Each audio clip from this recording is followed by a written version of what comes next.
Hadirin yang dimuliakan Allah Subhanahu wa taala, ada beberapa titik pembeda antara mudharabah dengan riba.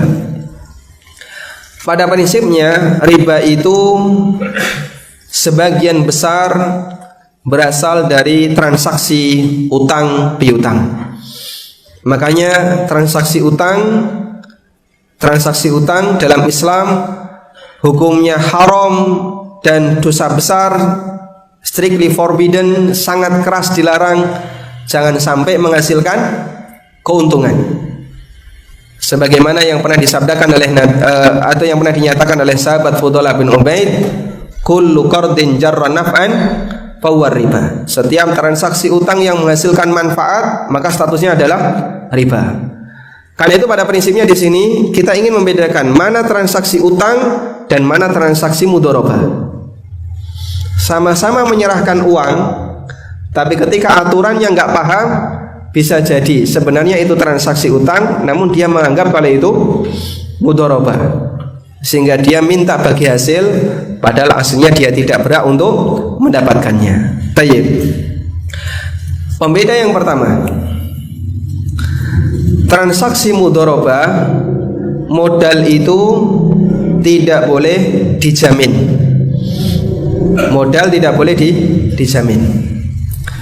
Kalau modal dijamin maka jadinya utang. Kalau modal dijamin jadinya transaksinya berubah menjadi utang, sehingga nanti tidak boleh mendapatkan bagi hasil. Contohnya gimana Pak?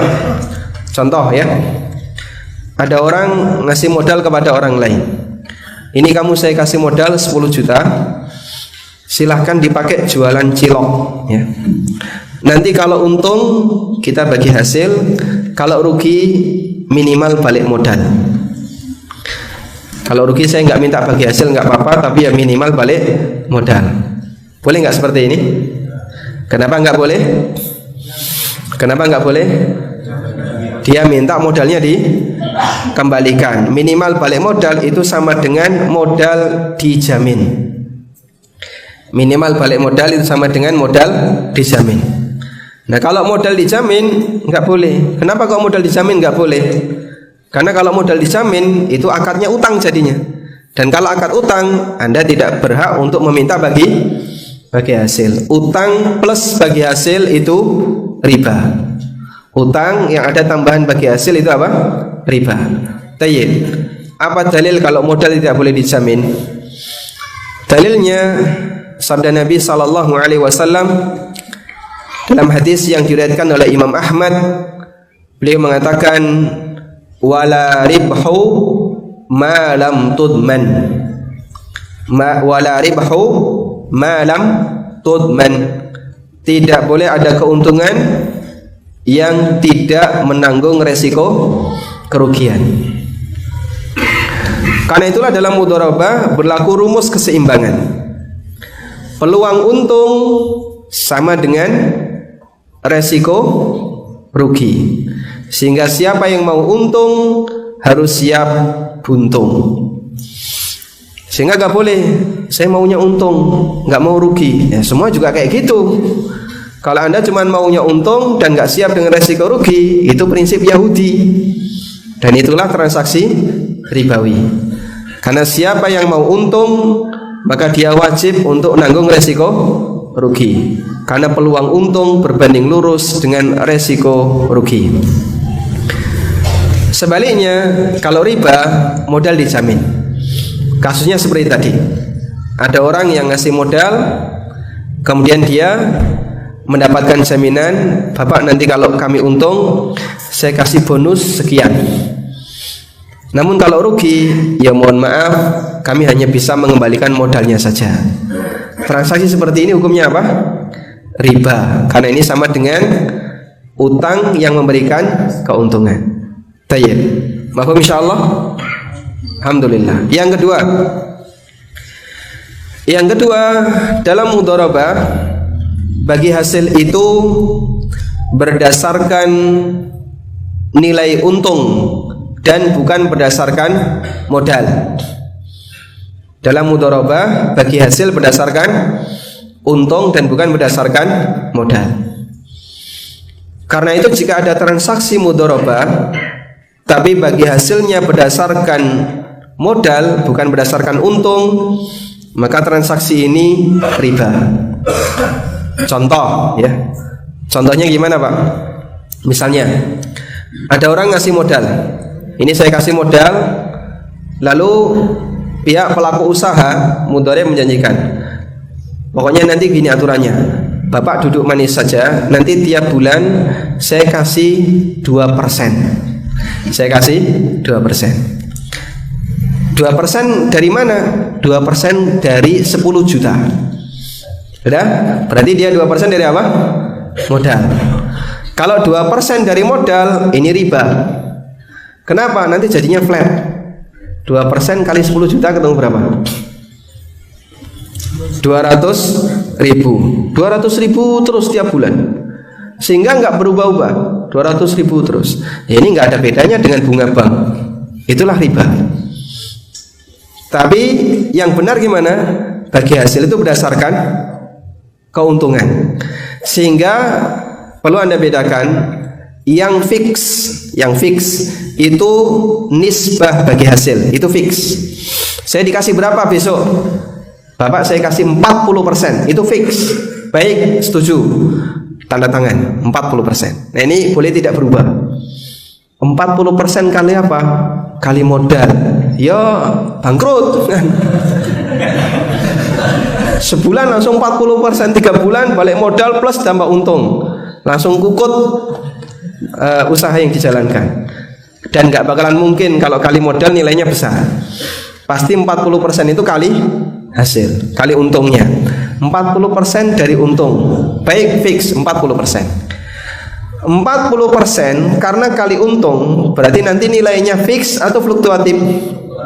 Kenapa fluktuatif? Karena faktor kalinya fluktuatif, nggak jelas. Sehingga bisa naik, bisa turun, naik, turun, turun, turun ya. Tergantung dari suasana usaha yang dia jalankan. Berbeda dengan nilai yang dia dikalikan dengan modal. Makanya kalau ada ajakan bagi hasil dan Anda dikasih janji nanti dapat porsi yang presentasinya kecil, rata-rata di bawah 5 atau 10%, Bapak nanti saya kasih 5% atau saya kasih 3%, wajib dicurigai. Tapi kalau Anda dikasih gede, saya nanti dapat berapa? 30%, insya Allah ini syar'i. Jadi semakin gede semakin syar'i, semakin kecil semakin riba. Mudharabah itu semakin besar bagi hasilnya semakin mudharabah. Tapi semakin kecil semakin riba. Karena kalau kecil itu nggak mungkin dari hasil, pasti dari untung. Nah, dari modal. Sehingga Anda nggak bakalan mau kasih 100 juta, Bapak nanti saya kasih 2% tiap bulan. 2% dari apa? Dari untung. Wah, rugi.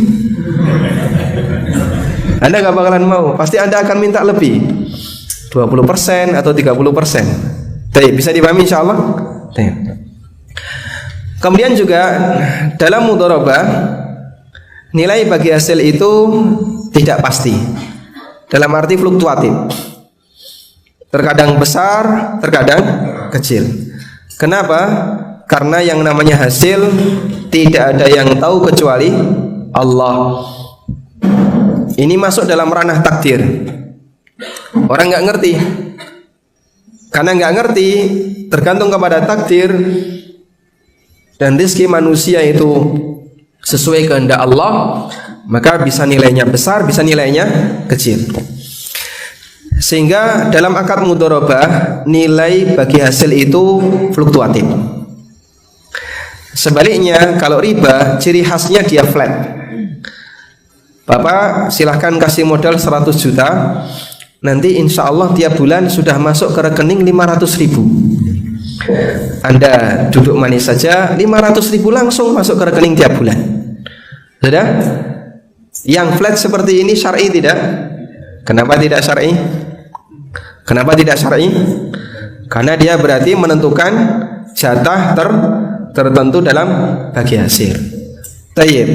Poin seperti inilah yang menjadikan transaksi kerjasama menjadi tidak syar'i alias riba.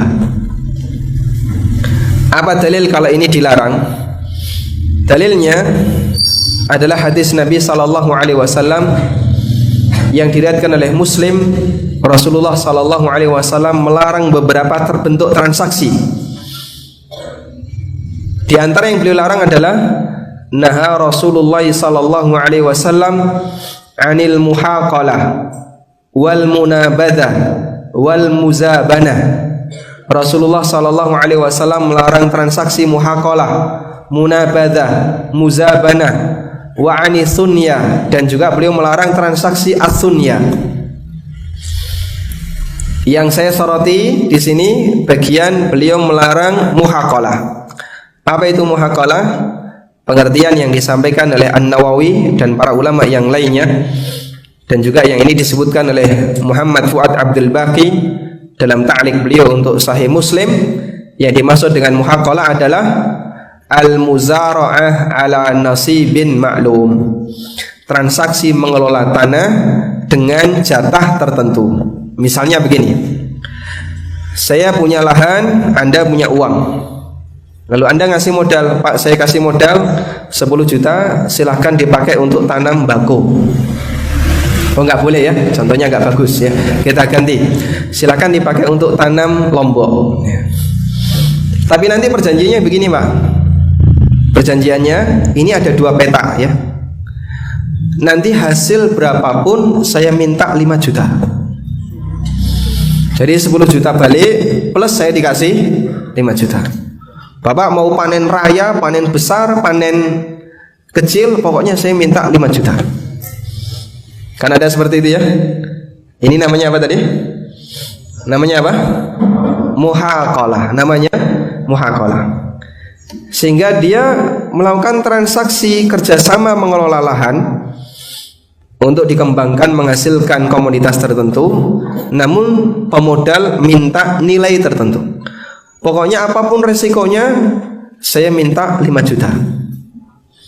Entah nanti misalnya kok lomboknya banyak, pas harganya mahal, hasilnya 30 juta, saya cukup kasih 5 juta saja. Sebaliknya kalau rugi, ya tetap saya minta 5 juta saja. Transaksi seperti ini dilarang. Karena di sini sama dengan mudharabah ala nasibin ma'lum, transaksi kerjasama mengelola modal, namun dengan nilai tertentu. Dan itu jadinya transaksi riba. Baik. Yang benar bagaimana? Yang benar fluktuatif. Berarti hasil biarkan. Yang fix apa tadi fix? Bagian yang fix apa? Nisbahnya, prosentase bagi hasilnya. Sehingga yang diminta di situ pemodal dikasih berapa persen, pengelola berapa persen. Pemodal misalnya 40%, pengelola 60%, atau sebaliknya. Dan angka seperti ini sifatnya teknis. Dalam arti begini, sesuai dengan kesepakatan. Islam tidak memberikan aturan baku. Apakah harus 30%, 70%, ataukah 40, 60, atau 50, 50? Jawabannya bebas. Ini masuk dalam masalah apa? Teknis. Artinya kembali kepada kesepakatan masing-masing pelaku usaha. Anda boleh 30, 70, 40, 60, yang penting tidak 70, 80 ya. Baik. Selanjutnya, perbedaan berikutnya, yang keberapa? Perbedaan yang keempat. Perbedaan yang keempat dalam transaksi mudharabah dengan transaksi riba. Dalam transaksi mudharabah, di situ ada ketentuan bahwa unit usaha yang dijalankan oleh pengelola atau oleh mudharib harus jelas. Dalam arti terukur. Artinya sama-sama dipahami antara pemodal dengan pengelola.